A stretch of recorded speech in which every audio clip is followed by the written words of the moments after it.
So, isang mapagpalang gabi po sa ating lahat. Muli ako si Miata Sebastian and welcome to our daily devotion with Pastor Russell Ocampo. And today our devotion this is the fifth topic, which is Vision Builds the Future. This is the continuation of our series. So our scripture is all about Nehemiah chapter 1 verse 3. So NI version. They said to me, those who survived the exile and are back in the province are in great trouble and disgrace.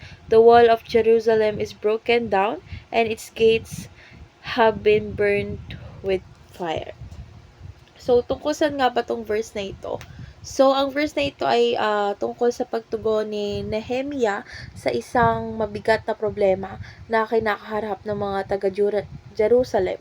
So, sa balitang ito is nakita ni Nehemiah ang pangangailangan ng kanyang bayan at sa halip na mawala ng pag-asa is ginamit niya yung problema, ang problema bilang simula ng isang dakilang pangitain. So, yung pagkawasak ng pader ng Jerusalem is nagbibigay daan upang magsimula ng isang misyon ng muling pagtayo na nagdala ng pagkakaisa at lakas ng loob sa mga tao.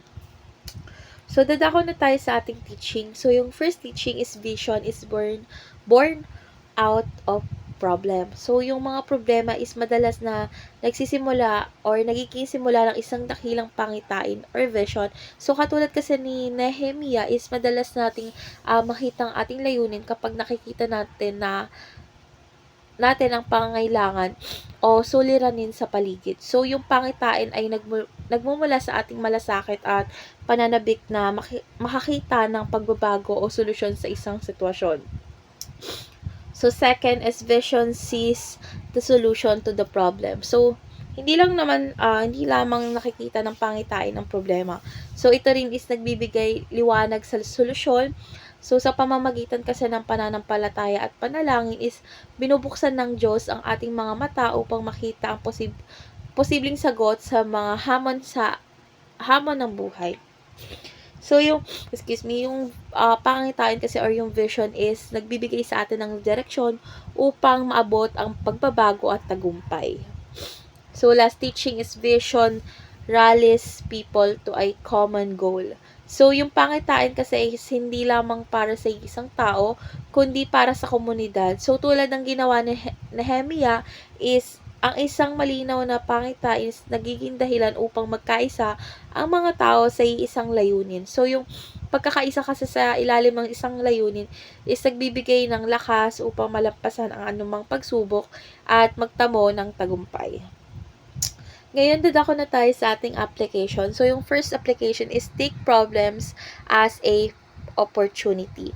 So, dito, tingnan natin yung mga problema bilang oportunidad upang gumawa ng mabuti at makabuo ng pangitain. So, gawain ko to na yung mga problema ngayon, dati, yung problema is parang, nadadown ako, pero ngayon yung problema is parang ginagawa ko siyang opportunity.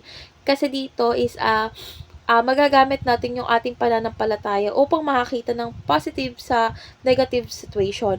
So, dapat natin kasing tandaan na ang Diyos ay nagbibigay sa atin ng lakas upang gawing tagumpay ang bawat hamon. So, second is find solution from God. So, dapat natin hanapin yung solusyon sa Diyos sa pamamagitan ng panalangin at pagkonsulta sa kanyang salita. So, tulad kasi ni Nehemiah is nanalangin muna siya bago siya kumilos. Mahalaga din kasing humingi tayo ng gabay sa Diyos upang makita natin yung tamang landas at magkaroon ng kalinawan sa ating layunin. So, last application is rally people towards the vision.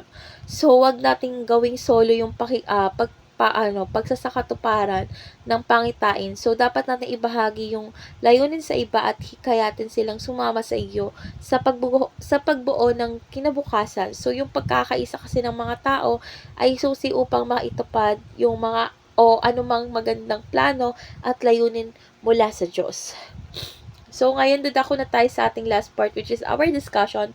And our discussion tackles about how does our vision build the future. So, para sa akin yung ating, mga vision or pangitain is nagiging pundasyon kasi siya ng ating kinabukasan. So, sa pamamagitan ng malinaw na layunin is nagiging mas madali ang pagbuo ng mga plano at hakbang upang matugunan ang mga suliranin. So, kapag ang pangitain ay nakatuon sa mabuting pagbabago, ito ay nagiging inspirasyon hindi lamang sa atin kundi pati sa mga taong nakapaligid sa atin. So, yung pangitain is nagiging daan siya upang magkaisa tayo o yung mga tao at magtulungan upang makamit yung isang mas magandang kinabukasan. Katulad nga ng sinabi ko na kapag ang pangitain natin is malinaw or may malinaw tayong layunan is nagdadala ito ng direksyon at saya na nagiging dahilan upang magpatuloy sa kabila ng mga hamon. So, sa pamamagitan ng ating vision is napapanatili natin yung pag-asa at pananampalataya sa Diyos habang itinatayo ang ating hinaharap. Kasi alam naman natin na ang Diyos ang nagbibigay ng ating vision, kaya't kapag ito ay kanyang plano, tiyak na magtatagumpay ito. At yung ating tungkulin kasi ay dapat maging tapat sa pagtugon sa kanyang tawag at sa pagbabahagi ng ating layunin sa iba upang sama-sama nating makita ang katuparan nito.